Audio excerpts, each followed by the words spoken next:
व्यक्तिगतभावे बिथाङा एकदम सेल्फिशनेस आरो राजनितिखौ बेफार खालामनानै सोलिबोगासिनो दङ।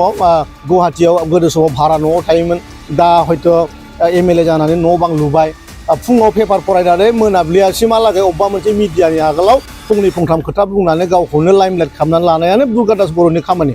बे मालाबाबो दुन्दिया फोनो रोङा, मालाबाबो बियो जोगोनार गायनो रोङा, मालाबाबो बियो अन्नाय शब्द बेनाव माने जेबो गैखाया आरोखि। बर'ना हारसा बेनो फाइनाल जाखायाखै। आं गोबाव समावनो दास बर' लिरो। एक्सुवेलि बे दास दा बर' गावनि सार्टिफिकेटआ बेबायदिनो थिग गैया। हयथ'के बिथांनावबो हयथ' हिरा हरनियानि बायदि जानो हागौ, जिहेतु बेहाबो एसटिनि सार्टिफिकेटआ डुप्लिकेट जानो हागौ। बिथांनि सार्टिफिकेटखौ चेक खालामनांगौ।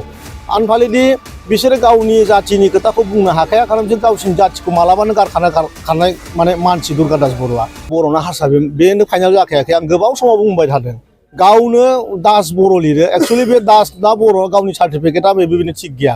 हयथ'के बिथांनावबो हयथ' हिरा हरनियानि बायदि जानो हागौ, जिहेतु बेहाबो एसटिनि सार्टिफिकेटआ डुप्लिकेट जानो हागौ। बिथांनि सार्टिफिकेटखौ चेक खालामनांगौ। आनभालिडि बिसोरो गावनि जाथिनि खोथाखौ बुंनो हाखाया, खारन बिसोर गावसिनि जाथिखौ मालाबानो गारखानाय माने मानसि दुर्गा बर'आ। आरो व्यक्तिगतभावे बिथाङा एकदम सेल्फिशनेस आरो राजनितिखौ बेफार खालामनानै सोलिबोगासिनो दङ। गुवाहाटीयाव गोदो समाव भारा न'आव थायोमोन, दा हयथ' एमएलए जानानै न' बां लुबाय। फुङाव पेपार फरायनानै मोनाबिलिसिमहालागै अबेबा मोनसे मिडियानि आगोलाव फंनै फंथाम खोथा बुंनानै गावखौनो लाइमलाइट खालामनानै लानायानो दुर्गा बर'नि खामानि।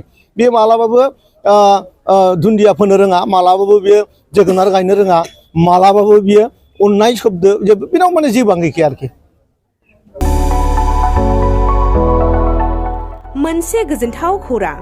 क'क्राझार सहरनि जेडे र'डजों नांजाबनाय गोजोनपुरि रयेल एनफिल्ड श'रुमनि गोजौआव थानाय आइ आफा बिएम इनस्टिट्युट अफ पेरामेडिक्स बेखेवदों। बे आइ आफा बिएम इनस्टिट्युट अफ पेरामेडिक्सआ नोंथांमोननो लानानै फैदों देहा जोथोन लाखिनायनि माखासे आयदाफोरनि 2024-2025 मायथाइनि मुं थिसननाया फैगौ 15 जानुवारिनिफ्राय जोबथा मार्च दानसिम सोलिगासिनो दङ। 10+2नि उथ्रिसारनाय बिजाथि एबा फरायसाफोरा बे पेरामेडिक्सआव गावारि सोलोंथाइखौ लानो हागोन। क'क्राझार सहरनि गोजोनपुरि एबा गांजिमा बाजारजों नांजाबनाय आइ आफा बिएम इनस्टिट्युट अफ पेरामेडिक्सआ नोंथांमोननि थाखाय गोदान मुं थिसननाय आयदाफोरा जादों medical laboratory technology, first aid patient care and assistant nursing, OT technician, ICU technician, radiology technician कर्सखौ 2 बोसोरनि गेजेरावनो आबुं खालामनानै बिएसएस डिप्ल'माखौ लानो हागोन। लोगोसे गासैबो डिप्ल'माखौ लानायनि उनाव सोरखारि साख्रि मोननायनि सुबिदाबो दङ। जुदि नोंथांमोनहा बेफोर कर्सनि थाखाय गोदानै मुं थिसननो गोसो दङब्ला आइ आफा बिएम इनस्टिट्युट अफ पेरामेडिक्सनि नैबे जानबुं नम्बर 9395899391 एबा 8638391746 आव थोंजों सुलाद लाहरनो हागोन।